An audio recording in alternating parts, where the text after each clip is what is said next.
Good morning. I was looking for something and it's not there. I saved it yesterday and now it's gone. Um, that's weird. The news deleted something. I was going to share it today because it goes with the first story. That's interesting. Okay, well, I found it. At least I found it. But I was organized and then it was gone. I am not having a good start to my day. I have spilt a bunch of stuff this morning. I'm just not. I'm so tired. I did not want to wake up. I woke up later than I normally do. And then I spilt something in my lunch bag and I had some stickers in there. For those of you that don't know, I am a co host on a podcast, True Compass, and these are our stickers. I don't know if it'll focus enough. Come on, focus, focus. Anyway, so these are the stickers. Two of them got wet, and then these are from the True Crime and Paranormal Festival. Anyway, I hope everybody is having a good start to their week. I hope everybody is not as tired as I am. I went to the Texas State Fair this weekend. It's cool. Would I go again? Probably not, because it's a 4-hour drive and it's a fair. Like, there's nothing, special about it. It's just a fair. It's a very big fair. And we walked almost 10 miles, and I'm not built for that shit. So I am tired. Anyway. All right. So we're going to jump into it. So our first story is this one really pisses me off. A lot of stuff pisses me off, but this one in particular. So this young lady, there is some different information. Some say that she did date him and then he assaulted her and then she wanted nothing to do with him. Her mom says they didn't date and he was just obsessed with her. I don't know. Either way, it doesn't matter. This young lady was being stalked and her stepdad tried to protect her, and the stalker murdered the stepdad, and the mother of the daughter and the wife of the man that was murdered was there and held him, and she's pregnant. So the pregnant wife had to hold her husband while he passed away because some 17-year-old piece of shit couldn't handle not dating their daughter. So that's going to be the first story of the day. Got a bunch of other stuff, and as I say every stream, this program contains subject matter and language that may be disturbing to some viewers. Viewer discretion is advised. Viewer discretion is advised. The world is a violent place, and unfortunately, these stories do reflect that. All right, so we're going to go ahead and jump into it. This story is coming out of Harris County.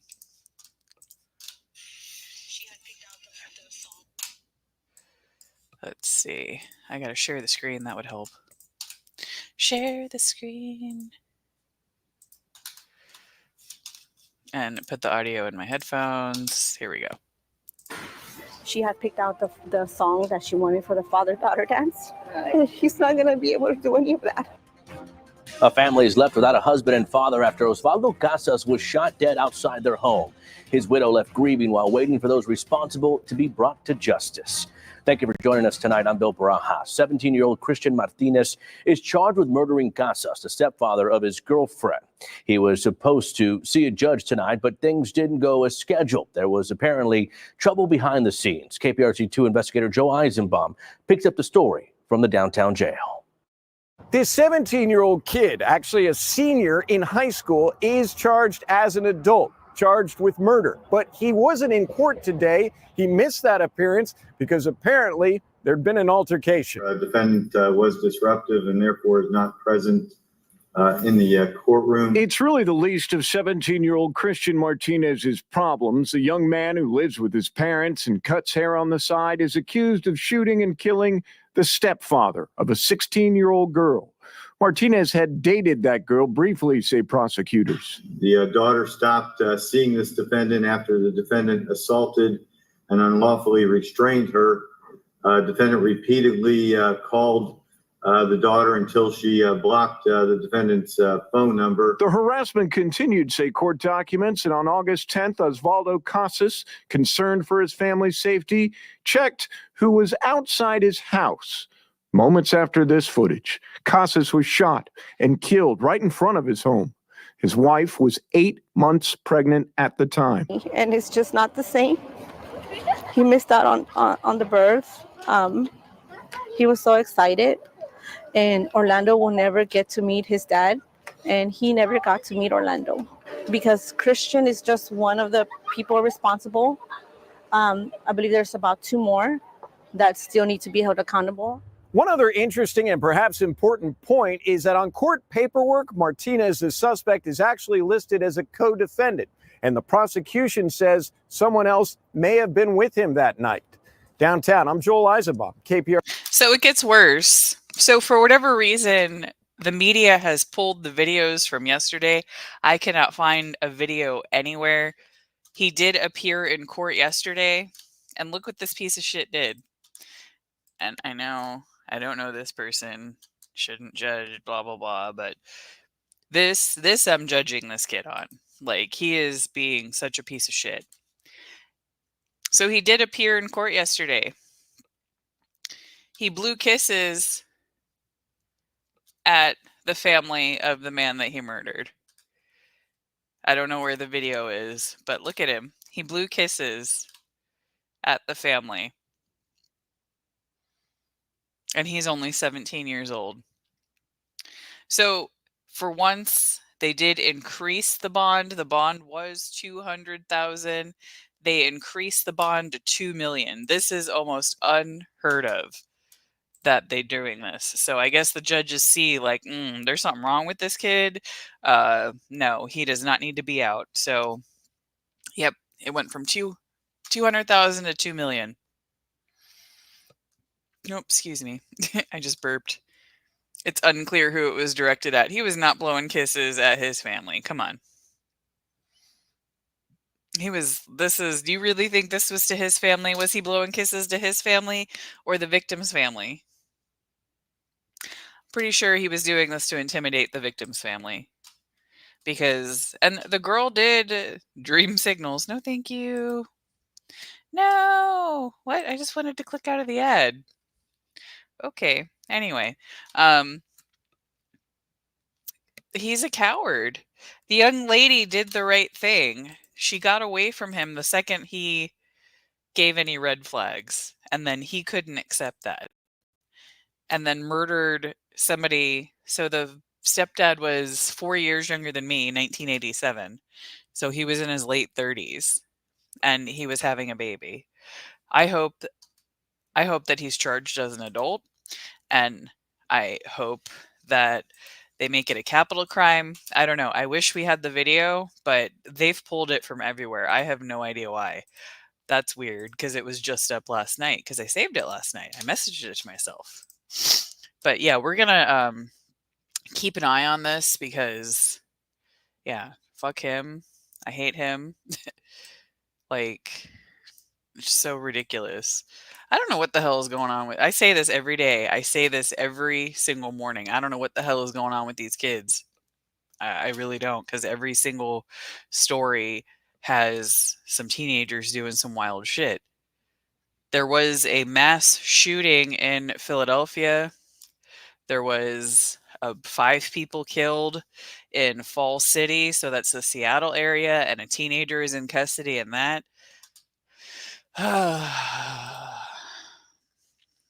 Anyway, so still in Texas, moving to San Antonio, a feud between neighbors over a parking spot ends in a shooting. This is why, like, I don't give a shit. When I look for a parking spot, I look far away. Like, I don't care. I'll walk. I'm not waiting for a parking spot. I'm not battling somebody for a parking spot. I would rather walk.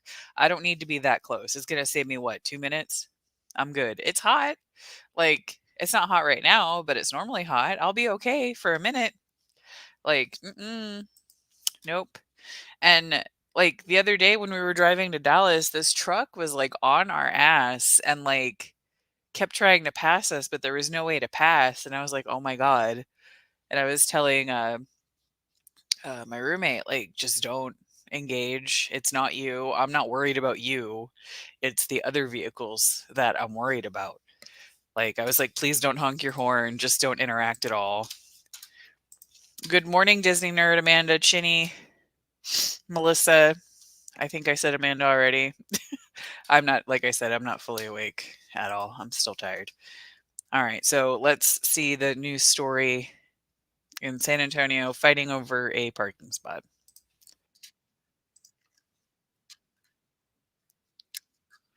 I need to share the right screen. That would help if I share the right screen. Here we go. On 30, a feud between neighbors ends in a shooting, and now one man is in critical condition and another man on the run. The shooting happened this morning on Mary Diane Drive near 410 in Rigsby on the east side. KENS 5's Mike Jimenez has the details. San Antonio police say the shooting happened after 2 neighbors had an argument over a parking spot. Now, this happened around 11 Sunday on Mary Diane Drive, not far from Loop 410. According to a sergeant who was at the scene, he says one of the neighbors confronted the other about parking, which led to an argument.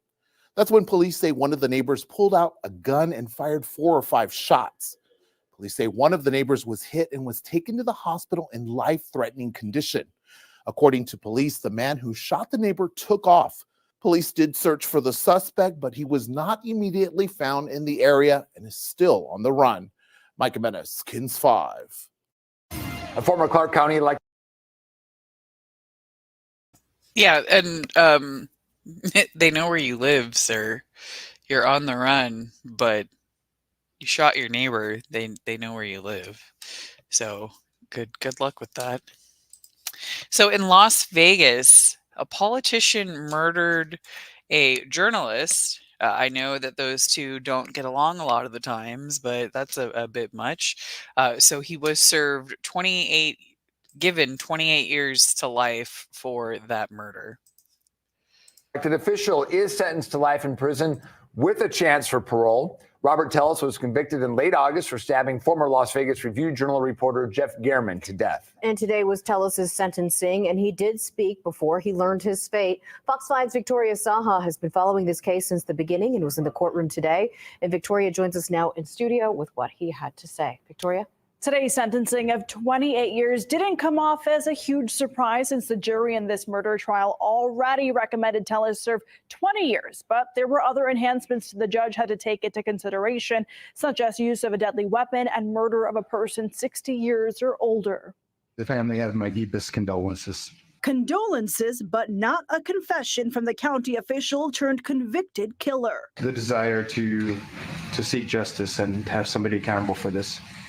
But I did not kill Mr. German. Gearman's family, to whom Tellis turned and spoke to, had a final chance to convince the judge why their brother's killer deserves the maximum punishment. We're still in shock, and it's been 2 years. 2 years and a 3-week trial with a jury who believed the evidence that the prosecutors laid out. The jury in this case found that Mr. Tellis willfully, deliberately, and with premeditation killed Mr. Gearman. He did it by means of lying in wait. He was our leader, and we're never going to see him again. We have a lot of anxiety about the future safety of our family, and the children of our family.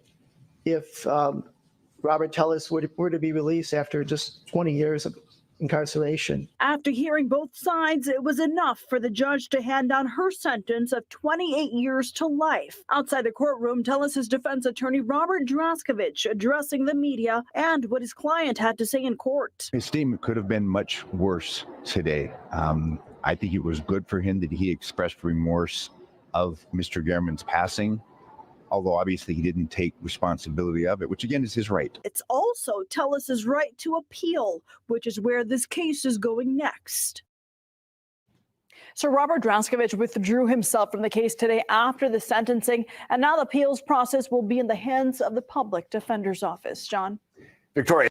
Interesting. I wonder why the lawyer withdrew. Do y'all know why the lawyer withdrew? Because he couldn't stand him? Is that why? Because I remember this trial. I remember, and yeah, he is the female Sarah Boone. Apparently the attorney couldn't stand it anymore. So a fugitive, this is a rape fugitive, has been using fake names, and he is finally admitting who he is. They have been trying to figure out or trying to get him to confirm who he is for a while. For more than 3 years, this man swore he was the wildly unlucky victim in a case of mistaken identity. I am not Nicholas Alaverdi, and I do not know how to make this clear. He promised he was Arthur Knight, an Irish orphan whose health was failing. I do not prefer to be called Arthur Knight. I am Arthur Knight. Unfairly thrust into the middle of an international manhunt. Oh, Andrea. No. Police in the United States and the United Kingdom said this man was undoubtedly Nicholas Rossi, the international fugitive wanted on a rape charge in Utah under that name, but also known as Nicholas Alaverdian in Rhode Island. A man who investigators say faked his own death, fled the country, and created a new life in an attempt to avoid prosecution. I don't have any doubt that it's not me. But in a Utah courtroom today, a stunning admission. Mr. Knight, can you also tell us other names that you've gone by previously? Previously, I was born with the name Nicholas Alaverdian. In 1996, I would have that surname changed by my stepfather when it became Rossi, and I reverted to using it, Alaverdian, in 2008. He still maintains his innocence, but Arthur Knight now says he is Nicholas Rossi and Nicholas Alaverdian.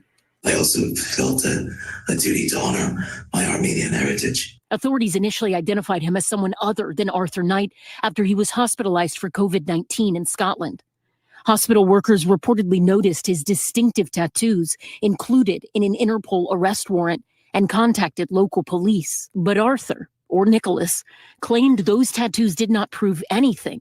Instead, he told a judge someone tattooed him while he was in a coma at that hospital in an effort, he said, to frame him. He fought his extradition at every turn. To be accused of rape, it could happen to anyone. Doubling and tripling down on his claims of mistaken identity, perhaps most famously In an interview with Dateline's Andrea Canning, People say that's an act. Let me try to stand up. Let me try to stand up. Exactly. Exactly. it was an odd moment, one that even surprised the veteran journalist.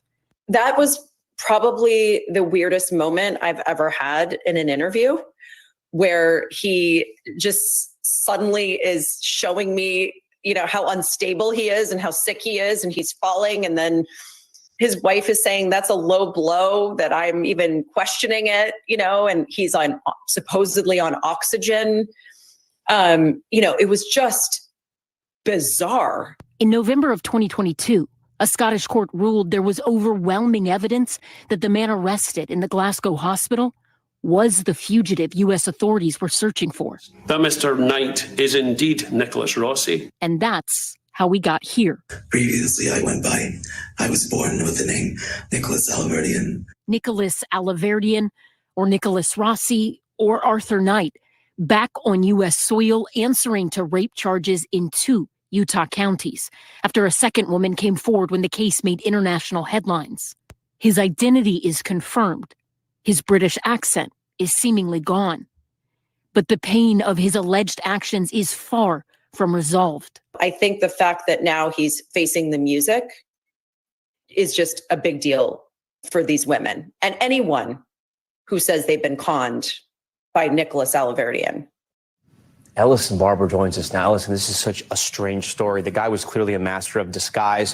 What else did he say about changing his name, his looks, and all these aliases? So during this hearing, and it's a pretrial hearing that was related to bail, he was denied bail, by the way, in this case, but he told the court that he did it in part because he was receiving threats related to some advocacy work he'd done in Rhode Island years before. And when he was asked to name the people who were allegedly threatening them, he said he wouldn't identify them, but claimed there were 2 people who could substantiate those claims. One of the people he mentioned has already told a local Providence, Rhode Island paper, this is not true. We reached out to the other person who was named by him, and they said for now, they're not going to be commenting. All right, Ellison Barber, so many chapters to this story. We thank you for that. Thanks for watching. Stay updated about breaking news and top stories. Holy shit. Yeah, I mean, him saying that he has all those different names, I think just shows, and he's denied it for years. I think that just shows what a liar he is. And who knows if he's actually really that sick. He did have COVID, so maybe he has long COVID. Who knows? But yeah, that is a crazy story. And for him to say that they tattooed him at the hospital. They tattooed him at the hospital while he was sleeping. That's how he got the tattoos that match the fugitive that looks like him. Okay, that's a great defense. He's Sarah Boone 3.0. Like, what the fuck? All right, so moving on to Philadelphia. Philadelphia had a mass shooting, 7 shot, including a teenager. There was a dispute at a social media party in North Philadelphia. At 10, a weekend party turns into a crime scene. Investigators say an argument ended in a barrage of bullets in North Philadelphia, ending with 7 people injured. It is Saturday night. I'm Walter Perez. The big story in Action News is the investigation surrounding a shooting during a crowded overnight party. Officers responded to the scene, the 1100 block of West Cumberland Street, at about 3:30 a.m. 7 people were shot, the youngest victim only 16 years of age. Action News reporter Brianna Smith has an update from police headquarters tonight. Brianna. Walter, Philadelphia police say the 16-year-old who was shot in the chest is being treated at the hospital as they continue to search for the suspect. Now, we also spoke to residents and the mayor, who say they're concerned about the ongoing violence plaguing the neighborhood. But the mayor says this is why they must continue their comprehensive approach. That's all you was just hearing. And it's like, what the hell? Residents react after Philadelphia police say more than 55 gunshots rang out in North Philadelphia early Saturday morning. 7 people ages 16 to 30 were hurt. A 16-year-old girl is in critical condition and the others are stable. I hope everybody that was hurt and that tragedy really recovered. I am so sick and tired of hearing about people being shot and killed. Police say there was a party on the 1100 block of Cumberland Street when two males got into an argument and people started to leave. Then around 3:30 a.m., the suspect returned with a weapon and shot several individuals. The shooter also opened fire down the road on the 2500 block of North Jessup Street. My concern is for the youth that's up and coming, and like, will they ever have a future? This all comes just a week after 46-year-old Jamil Devlin was shot and killed during an argument on that same block of North Jessup Street. I don't know how to tell these people to put down the gun. Some of them aren't brought up properly and stuff like this. I was brought up old school. Mayor Sherelle Parker says they need to continue their comprehensive approach to stop the violence by focusing on prevention, intervention, and enforcement. The greatest anti-violence effort that we could ever employ is access to a career. That is how we put people on a path to self-sufficiency. Parker believes these efforts will help reduce crimes. Homicides are down 41% in the city of Philadelphia. Shootings are down 38%. But this incident affirms why we can't take our foot off the gas. Now, police say they recovered a weapon at the scene, but again, they have not made any arrests. They believe the suspect is a juvenile male. If you have any information about the incident, you're asked to contact them.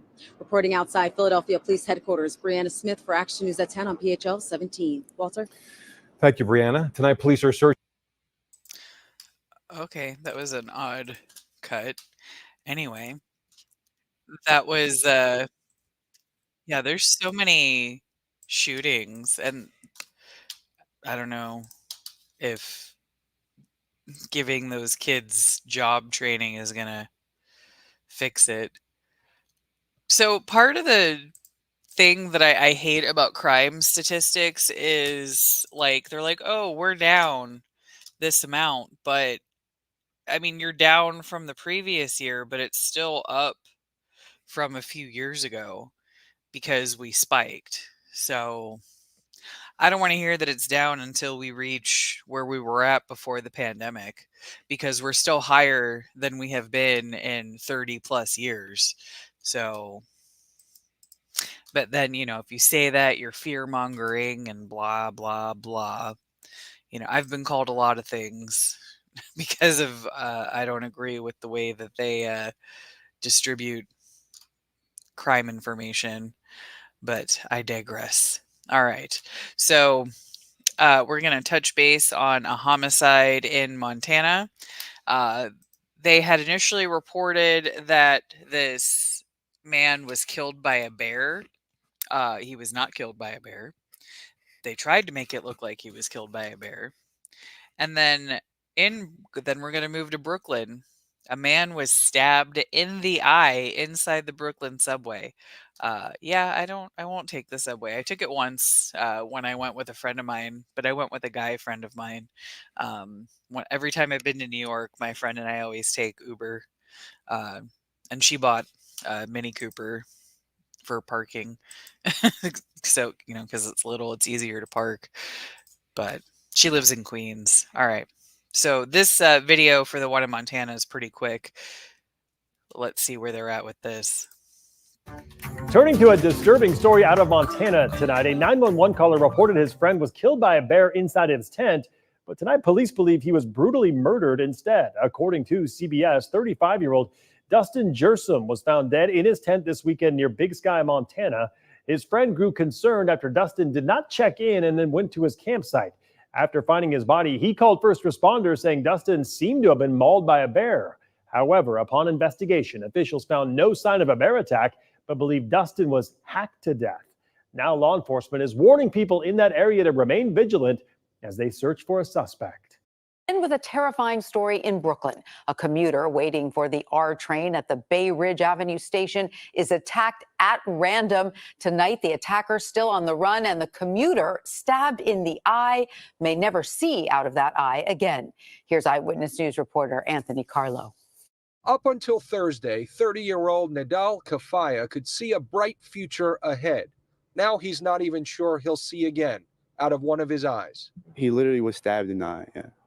And now he's going to be, I hope it's not the case, but the doctor said that he might not be able to save his eye. Islam says his brother was on his way to work at a reception hall when this man, according to police, walked up to him inside the Bay Ridge Avenue R station and stabbed him in the left eye. I know my brother's a soldier. He'll be strong. He'll get through this. But like, we're just happy. Thank God he's alive. You know. The victim was left to dial 911 by himself, his family says, while gushing blood from his eye. It was 4:30 in the morning. Not another person, not a police officer in sight, his older brother says. We pay our tax dollars. We pay these fares. We should be protected. Right. Like where is all the respect? These politicians are pleading to all these people. Oh, we're protecting you. We're looking out for the citizen.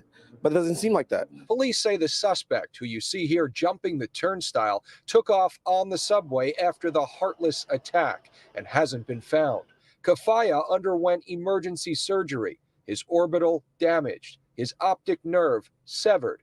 His vision possibly gone for good. Luckily, he didn't lose his life. But you can't restore vision. Imagine losing your eye. The victim does not know his suspected attacker. Police data shows transit crime is down this year following surges of cops and mental health workers into the system. But how can one feel safe after another ruthless, random act? You're heading to work to do your job so you can pay the bills because all these bills are sky high. And at the end of the day, you have to now worry about who's next to you or what might happen. Like that's not a kind of life we want to live. In Bay Ridge, Brooklyn, Anthony Carlo, Channel 7 Eyewitness. Reporters are wrong for that shit. I know y'all heard in the beginning when he said he could see a bright future. Now he won't see again out of that eye. Yeah, I don't the New York Post, I don't watch their videos anymore.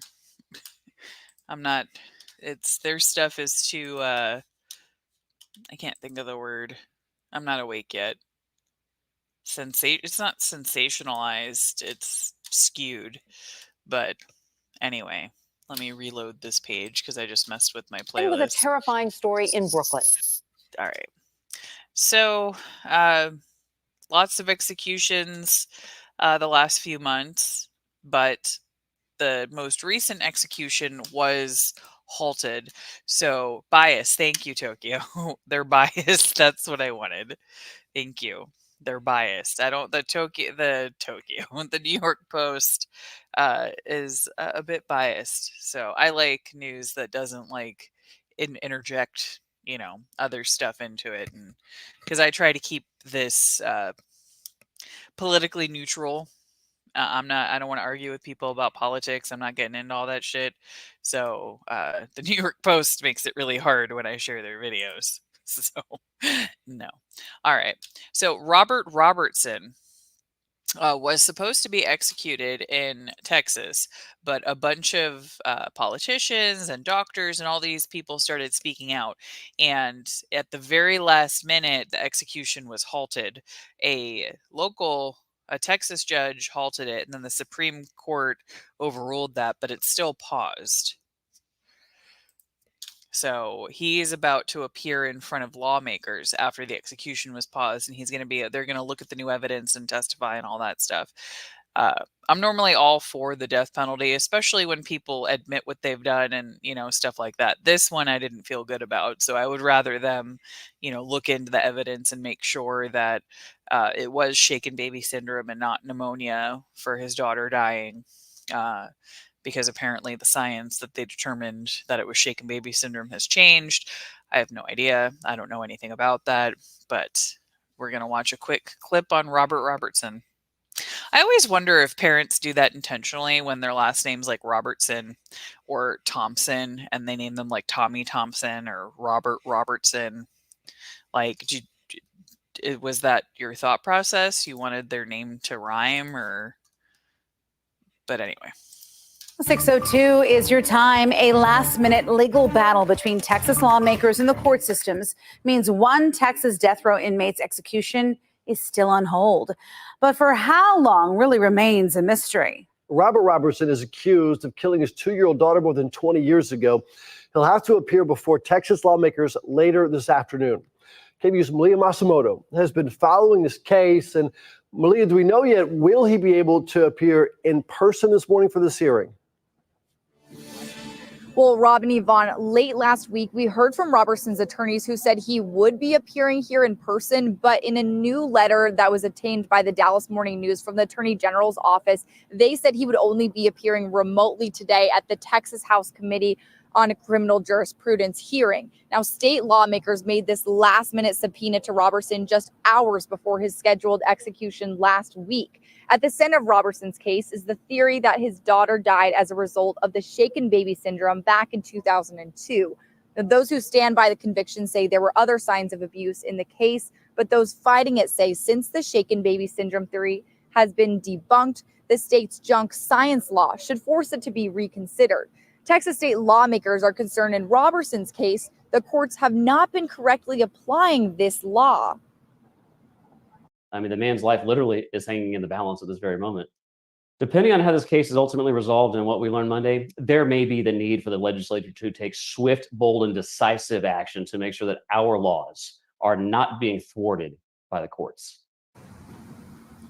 In a petition from state lawmakers to the Texas Supreme Court to let Robertson testify before the committee, they wrote that Robertson is the only person who can provide them this unique information about whether or not their law is being applied correctly. Now, Robertson would be the first person to ever be put to death over the shaken baby syndrome diagnosis. But as for what happens after today, that answer is still pretty unclear. State lawmakers told me since all of this is unprecedented, they don't know how long Robertson could be subpoenaed for, how long he'd have to testify in front of this committee. They said it's really going to be just as the day unfolds, figuring out what are those next steps. And again, that hearing starts at noon today at the state capitol. We will have a crew there monitoring that and keeping you updated on anything that develops or changes throughout the day. Live at the state capitol. I'm going to have to see if they have any clips or anything of the testimony at the Capitol.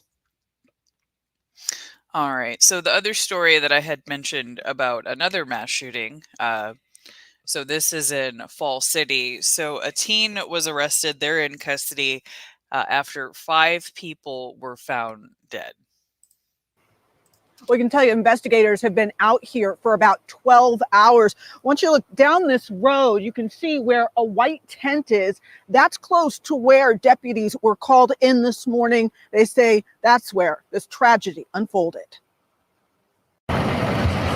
This incident was a very contained tragedy. A tragedy that took place at a Fall City home. On Lake Alice Road, 911 calls about gunfire started coming in just before 5 a.m.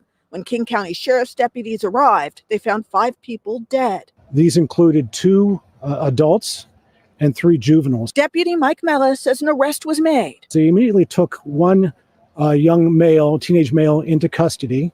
They discovered that there was, in fact, one injured teenager. The victim was rushed to the hospital while more law enforcement moved in, including the sheriff. When I first learned of this morning, the undersheriff called me to notify me.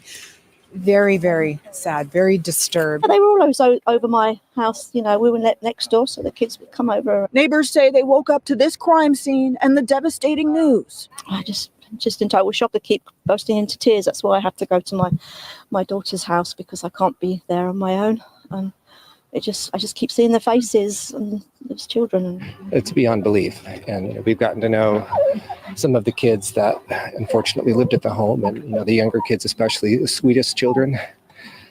So polite, homeschooled, and it's unfathomable what just happened. We are going to be here as an investigative team for days. Here, they're collecting evidence and searching for answers as to why 5 people were killed in one Fall City home. And hopefully, we'll come to some kind of conclusion as to why this happened. And a spokesperson for Harborview Medical Center says a person who was injured out here, a female, is in satisfactory condition. Joyce? I mean, there's so many questions around this, Natalie. The sheriff says that they're going to be investigating this possibly for days. Why is it going to take that long? Well, they tell us that this is a complicated crime scene. Washington State Patrol is being called in to handle the forensic analysis examination at the home and The Sheriff's Department's Major Crimes Unit, they're going to be taking the lead on this case. They say there's still lots of evidence to gather. Joy. Let me see if there's any update on that. Murders false, because I just pulled that yesterday. Yeah, it just says teen in custody, 3 teens among 5 killed in home. Yeah, there isn't anything updated yet. King County, again. King County seems to be in the news. I feel like it's just everybody's having like mental health breaks or something. Like mental health is just completely out the window. So stealing is up. People just don't care anymore and people feel entitled to things and then there's not help. So these kids were homeschooled. Maybe there was something going on in the home. I don't want to assume that there was something going on in the home. I don't like assuming, but maybe who knows what the kid was going through that did this. Maybe something happened, or maybe they just had a psychotic break. I have absolutely no idea. But mental health is a huge problem in the United States right now, and actually all over the country. I have some other stories from Japan, Australia, New Zealand. New Zealand lowered the age of criminal responsibility from 12 to 10 because this is an issue all over the world where these kids are just doing wild and crazy shit. And I'm moving some of these videos to tomorrow because I'm not going to have time to share them all. Okay. All right. So we are going to share a video of a shoplifter getting caught in TJ Maxx in Fort Lauderdale. How do you think the shoplifter is going to act? Do you think they're just going to be like, all right, cool, take me? Probably not. And now to video you will see only on Local 10. A shoplifter caught in the act inside a TJ Maxx as stunned customers could only watch. Our cameras capturing the moments he Look at that returned to purse. the scene of the crime. Local 10 crime specialist Bridget Matter is live in Fort Lauderdale with the exclusive. Bridget. And while we were here talking to the woman who witnessed the original shoplifting, we saw what appeared to be the man in the video dragging a suitcase and bags with him in the same TJ Maxx parking lot. And he was tailed by a security guard and he ended up giving everything up.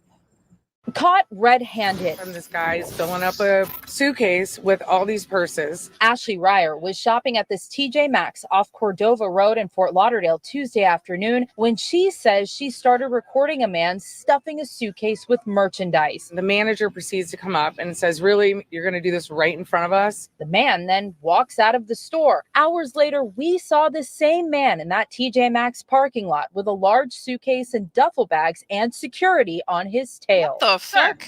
Are you stealing?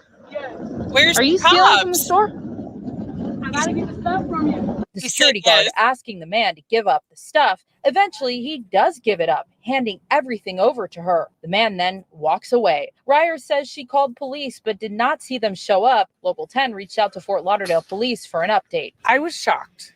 There was no words to describe. I was just baffled. We are asking police if they've made an arrest, and we also reached out to TJ Maxx asking about their policy when it comes to employees confronting shoplifters. We're live in Fort Lauderdale. Bridget. Yeah, you have to be very careful when you work in retail too. Like he just didn't care, just putting it all in the suitcase, putting it all and why are you hanging out there for hours? That man hung around there for hours and the cops didn't show up. That's one of the reasons I moved out of the area I was in. Because you call the cops, they don't fucking show up. If somebody's not shot or dying, they're not coming.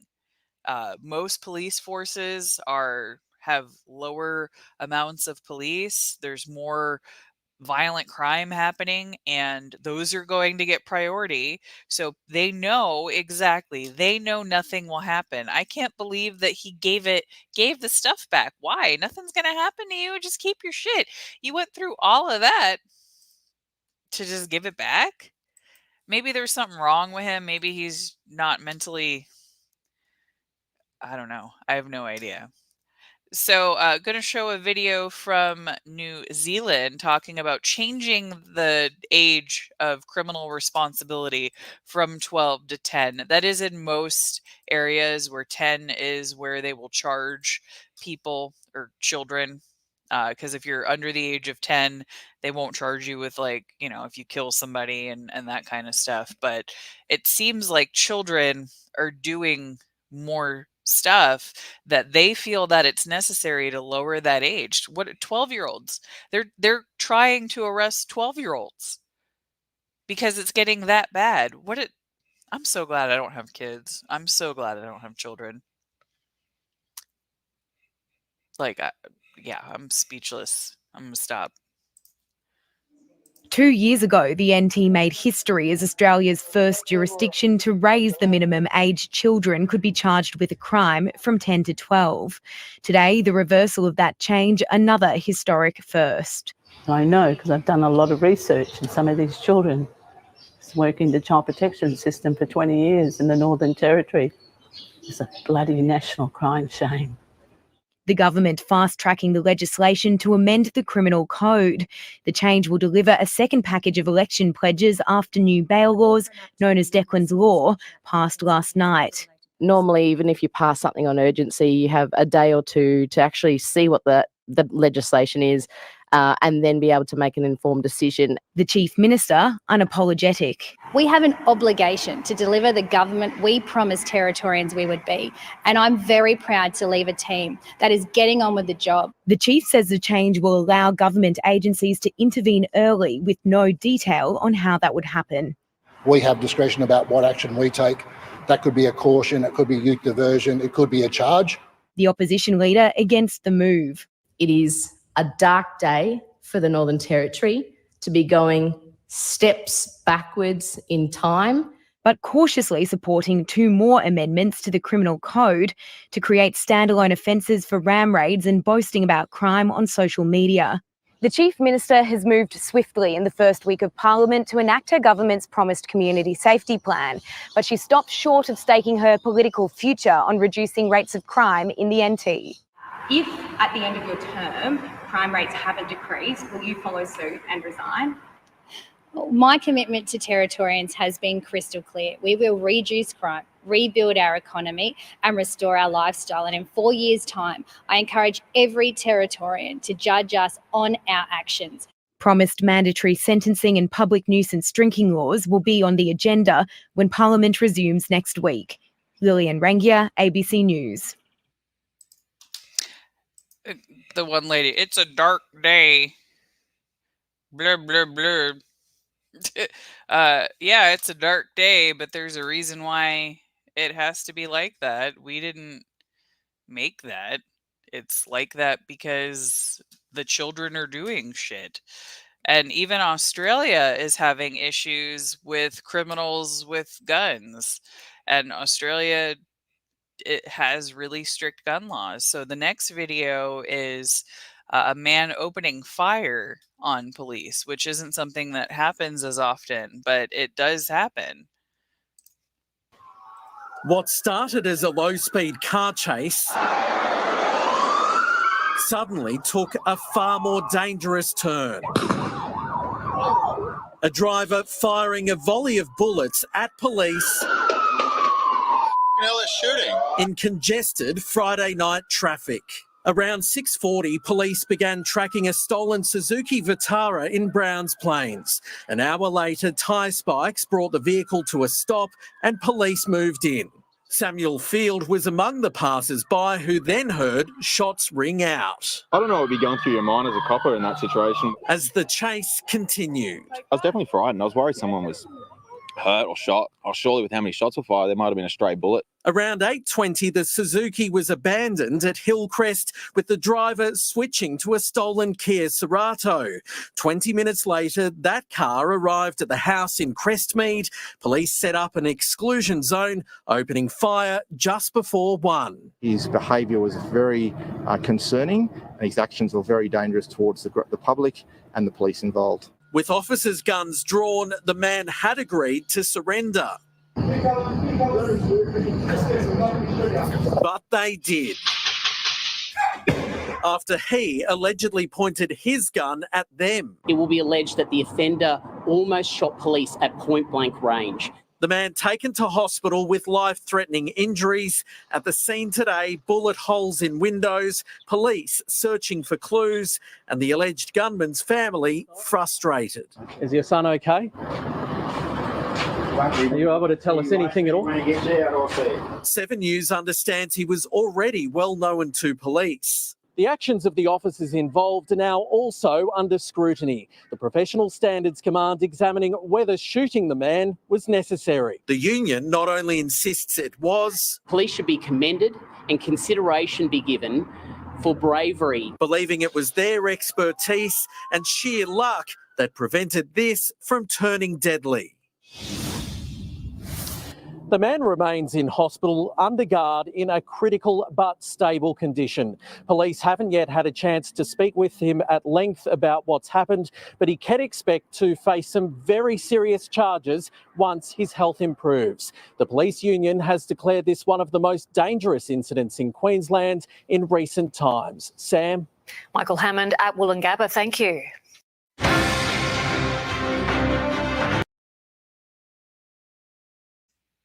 That shit pisses me off when they're like, did you need to shoot him? Yeah, he was shooting at the police. What did you expect the cops to do? They could die.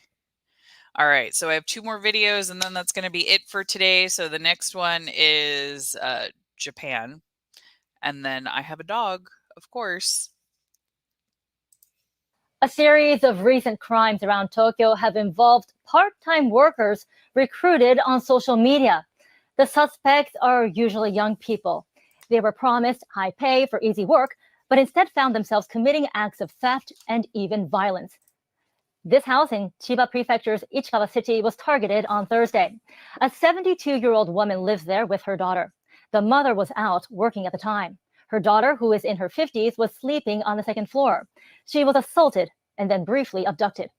Another incident turned deadly. On Tuesday, a 75-year-old man was killed in Yokohama City. About $1,400 in cash and a total of over $2,000 worth of accessories were stolen from his house. Police arrested a 22-year-old man on Saturday night on suspicion of robbery and murder. They say he admitted to the charges and said he carried out the attack with 2 others. Police say the suspect told them he was looking for a part-time job to earn quick cash. He applied for a role he found in a social media post, which implied it involved legitimate work.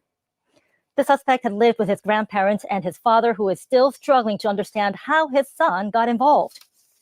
I think he doesn't get angry easily. I can't get my mind around this. Because the victim died in this incident. I wonder how he could do such a thing. Another 26-year-old man was arrested on suspicion of involvement in the Chiba case. Police say his fingerprints were also found at the Yokohama crime scene. Authorities are trying to identify the group orchestrating the incidents. They believe it recruits people through social media to carry out the crimes. It uses anonymous communication apps, such as Telegram and Signals, to communicate with the perpetrators. Multiple suspects have told police that the person giving them instructions claimed to have their personal information, so they felt they had no choice but to follow orders and commit the robberies. Pawn shops and houses of elderly residents are among targeted locations, but investigative sources say some affected homes did not fit any pattern, making it difficult to identify the group behind the crimes. Authorities say the Yokohama and Ichikawa incidents share some commonalities. Suspicious individuals claiming to be plumbers or renovation workers were repeatedly seen visiting nearby homes before the crimes occurred. A worker came and said, "I looked at your roof and something seems off." I told him it was just repaired. I was absolutely convinced that he seemed suspicious. A young man came and said, "I'm doing painting work in the neighborhood. Your house needs repainting." When I said, "It's not necessary," he left. A criminology expert says suspects do not always fully understand the gravity of their actions. The perpetrators are recruited via social media, so a large pool of people for the lowest level of the crime group is readily available, allowing for constant replacement. The ones giving orders are solely focused on instructing how to take money. They are not at the crime scenes, so they are detached from the situation. This makes it easier for them to give extreme instructions without feeling any guilt. The lower level perpetrators often carry out the crimes because they are threatened into taking part, so they follow the orders as instructed. Hamai says a comprehensive solution needs to address young people's worsening poverty. Young people don't have proper jobs, and even if they continue working, they have no prospects of becoming financially secure in the future. In such a situation, options like illegal part-time jobs become available. Therefore, I believe that unless the labor environment across Japan improves, these jobs will not disappear. Police in Tokyo and 3 surrounding prefectures launched a joint investigative team last week to identify those behind the crimes and reveal the full picture. It's essential that Japan's police force collectively identify the bad actors behind the incidents and swiftly uncover the full extent of the crime groups and the details of the case. The team has mobilized about 300 officers who specialize not only in robberies, but also fraud, cybercrime, and organized crime. As of Friday, 29 suspects involved in 9 cases that occurred since August have been arrested. The police say they were all low-level perpetrators, following orders from leaders who remain at large. It's crazy. And the economy is so bad everywhere that stuff like this is happening. The job market in the United States sucks too. I don't know if anybody's tried to look for a job recently. There's so many fake jobs. And then there's so many people that have been laid off that have like such high credentials. Certain fields, it's extra hard, like technology. I'm really glad I don't work in technology anymore because it's really tough right now. Yeah, I would love to do an episode about the crime in Japan. I can do something in the evening sometime. Like the tech world right now, like you have to have a backup. I have experience in technology and nonprofit. Well, I decided to take an opportunity to get trained in healthcare because healthcare will always be there. And technology, there's people that are way more qualified, certified, have like master's degrees and shit. And nonprofit typically doesn't pay that well. It's so, you know, I had to get into something that I know would be secure or at least get the training to do it temporarily. And I'm lucky that I had that opportunity. Good morning, Jamie.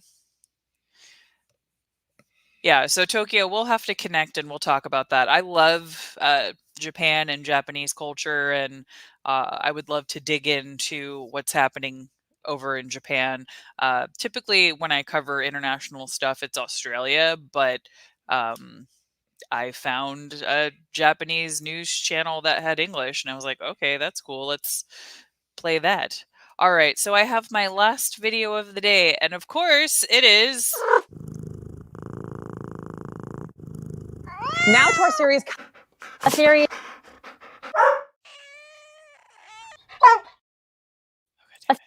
Now to our series, Kindness. All right, so let's see the puppy. 101, my favorite part of the show. This is where, of course, Steve Hartman and his children share stories built around kindness and character and the people who have mastered those qualities. Today's lesson is adaptability. Steve shows us how a dog named Dexter picked himself up after a life-changing accident, and now he's inspiring others. Good morning. Say hello to Meryl. Hello, and welcome to our lesson on adaptability. And we begin, as always, with Emmett at the dictionary desk. Emmett? Adaptability is the ability to change, to be faced with a problem and then do something different so that the problem isn't so much a problem anymore. Exactly. For example, Emmett is used to sitting behind the dictionary desk. But what if his chair broke? He would have to stand. We would have to adjust the camera shot, maybe move some lights. We would have to adapt and keep a positive attitude. Like go with the flow. Right. Point is, things rarely go as planned. And that's okay. As you'll see in this example, pulled from our archive, filed under adaptability. A lot of dogs. Kenty Pasick joins us now. Welcome. Thank you. What's new with Dexter since my dad's visit? We have flown all over the United States. We have done huge festivals and touring and meet and greets. We have a book coming out next fall. Has managing Dexter become a full-time job for you? It's been almost a full-time job here lately. But it's got to be a fun job. It's so much fun. There are people watching right now who are dealing with problems that seem insurmountable. Right. If Dexter could talk, what do you think he would tell them? I really think he would say that no problem is actually insurmountable. It's how we view the problem. Beautiful. Well, thanks so much for giving us your time and for sharing Dexter with us. Thank you. You know, sometimes the best thing that can happen to you in life is for a worse thing to happen. Because every setback comes with an opportunity to adapt, to reinvent yourself as stronger, smarter, and more resilient than before. Call it Dexter's dogma. We'll see you next time. Until then, stay kind. Good. Oh, Steve, that was good. Really good. Dogma. Really good. Yeah, yeah. I mean, for some reason, when he does a pun, it's not a groaner. It's like, that's why. We're like, that's so clever. Yeah. But I like there was a line in there where you said, where humans see obstacles, dogs beg to differ. Yes, that's another pun, beg. Yeah, I know, I got that too. Yes, I got that too. yes. Very nice. But when I see Dexter walking on two legs, you would think that it would be tiring or that it would hurt. But clearly it doesn't. Clearly not. And there's That's why fundamental you truth adapt. there in the story. Like a setback is an opportunity at the very same time. So good. All right. Wish your kids could see these lessons in school? Well, tell their teachers about kindness101.com. It's a new site for educators. Here they can access all the Kindness 101 videos and professional lesson plans to go with each one. A series of recent crimes. Dexter was adorable. I think that's a perfect way to end the stream today. And I saved some videos that I wasn't able to get to today for tomorrow morning. I always love starting my day with you guys and seeing you guys. So I very much appreciate all 18 of you that are watching me this early. I appreciate every single one of you so very much. And I am working on some things. We're going to have some other things coming up. Going to, start streaming in the evening. I'm trying not to conflict with people. If Steve's doing something at the same time, I'm not trying to compete with Steve or, any of our friends that are out there. They're all very supportive. Steve especially. Wonder, I might have been way too bright this morning. I never adjusted my lights. That's okay. I am pretty pale. That's all right. I'm glowing like an angel.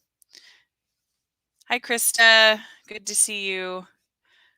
Well, I hope everybody has a beautiful Tuesday, and I will see you guys again bright and early tomorrow morning. And like I said, I appreciate every single one of you. Make sure that you're following me on some other channels. On Kick, I can do some other stuff. I will be streaming this weekend, and I'll be posting on YouTube and Twitter some of the other stuff that we're getting going. I love you all, and I hope to see you again real soon. Bye, y'all.